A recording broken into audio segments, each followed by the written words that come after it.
ஓம் முருகா வெற்றிவேல் முருகா. வேலுண்டு வினையில்லை, மயிலுண்டு பயமில்லை. என் அன்பு தங்கமே, இன்னும் சற்று நேரத்தில் உனக்கு ஒரு அழைப்பு வரப்போகின்றது. அந்த அழைப்பில் நான் சொல்லும் பதிலை மட்டும் நீ அவர்களிடத்தில் சொல்ல வேண்டும். இல்லை என்றால் நாளை உன் வாழ்க்கையே வீணாகி போய்விடும். ஆம் தங்கமே, உனக்கான ஒரு அழைப்பு வரப்போகின்றது. அவ்வழைப்பில் நீ எந்தவித தவறும் இழைக்கவில்லை. ஆனால் சில தவறுகளை நீதான் செய்தாயா என்று அவர்கள் அடித்து கேட்பது போல கேட்கப் போகின்றார்கள். நீ அதை ஒற்றுக்கொள்ளவே கூடாது. இல்லை என்று மட்டுமே உன் பதிலாக இருக்க வேண்டும். அதை தவிர நீ வேறு எதையும் செய்யக்கூடாது, சொல்லக்கூடாது. சிலர் உன் மீது பொறாமைப்பட்டு சில தவறான விஷயங்களை செய்துவிட்டு பழி உன்மேல் போடுவதாக நினைக்கின்றனர்.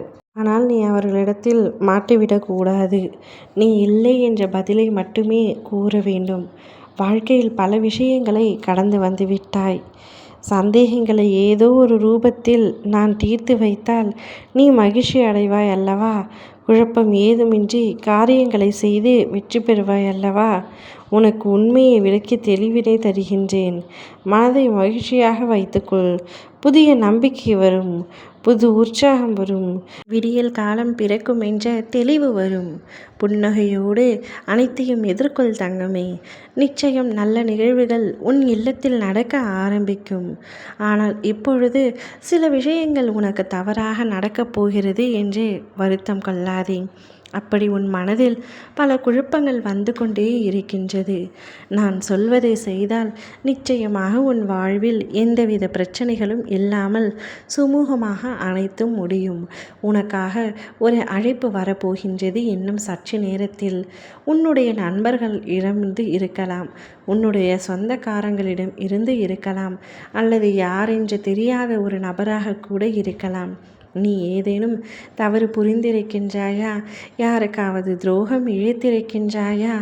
அன்பை வைத்து ஏமாற்றியிருக்கின்றாயா என்று எந்த கேள்வி கேட்டாலும் நீ அவர்களிடத்தில் இல்லை என்ற பதிலை மட்டுமே கூற வேண்டும். பேர் தெரியாத ஒரு நபரை குறிப்பிட்டு இவரை உனக்கு தெரியுமா என்று கூட சில விஷயங்கள் உன்னிடம் விசாரிப்பார்கள். ஆனால் நீ எதற்கும் எனக்கும் இதுக்கும் எந்த சம்பந்தமும் இல்லை, எனக்கு தெரியாது என்ற ஒரு வார்த்தையினை மட்டுமே நீ அச்சாணி அடித்தது போல திரும்பி திரும்பி கூற வேண்டும். நான் இவ்வாறு கூறுவதற்கு சில காரணங்கள் இருக்கின்றது. உனக்கு நல்லதுக்காக மட்டுமே நான் கூறுகின்றேன். இப்பொழுது உனக்கு எதுவுமே புரியாது. புரியும்படி என்னால் விளக்கவும் முடியாது. சில சூழ்நிலை காரணமாக உனக்கு அப்படி ஒரு அழைப்பு வரப்போகின்றது. வரவில்லை என்றால் அதனை தவிர்த்து விடு. வந்தால் நிச்சயமாக நான் கூறும் இந்த பதிலை மட்டும் கூற வேண்டும். இதன் உண்மை தன்மைகள் உனக்கு காலம் போகும் போக்கில் ஒரு நாள் அனைத்தும் விளங்கும். அனைத்து உண்மைகளும் உனக்கு புரிய வரும். அப்பொழுது நான் எதற்காக இப்படி கூற சொன்னேன் என்ற விஷயம் உனக்கு புரியும். அப்பொழுது நீ எனக்கு நன்றி கூறுவாய். இப்பொழுது நான் சொல்வதை மட்டும் பின்பற்று தங்கமே.